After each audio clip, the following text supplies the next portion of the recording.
नमामि यमुनामहं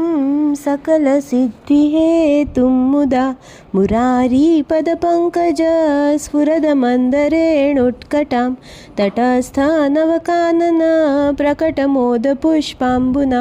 सुरासुरसुपूजिता स्मरपितु श्रियं बिभ्रतिं कलिन्दगिरिमस्तके पतदमन्दपूरोज्ज्वला विलासगमनोल्लसत् प्रकटगण्डशैलोन्नता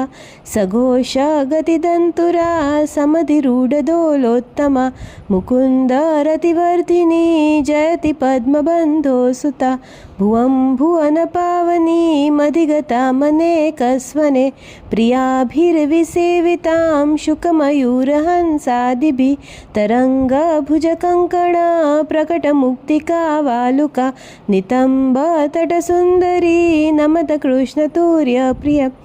अनन्तगुणभूषिते शिवविरञ्चिते वस्तुते घनाघननिभे सदा ध्रुवपराशराभीष्टदे विशुद्धमथुरातटे सकलगोपगोपीवृते कृपाजलधि संश्रिते मम मनः सुखं भावय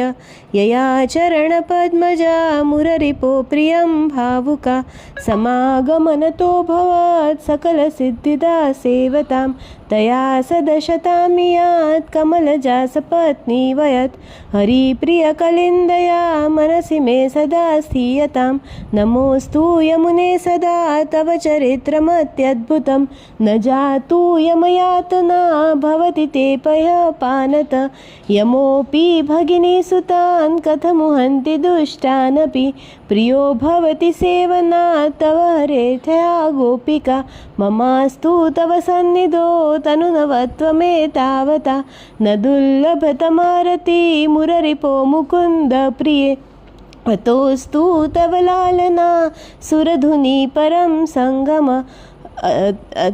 तैव भुवि कीर्तिता नदु कदापि पुष्टिस्थिते स्तुतिं तव करोति कमलजा सपत्नी प्रिये हरेर्यदनुसेवया भवति सौख्यमामोक्षत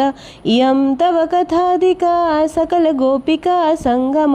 स्मर श्रमजनाणुभिः सकलगात्रजय सङ्गम तवाष्टकमिदं मुदा पठति सूरसूते सदा समस्तदुरितक्षयो भवति वे मुकुन्दे रति तया सकलसिद्धियो मुररिपुष्य सन्तुष्यति स्वभावविजयो भवेत् वदति वल्लभ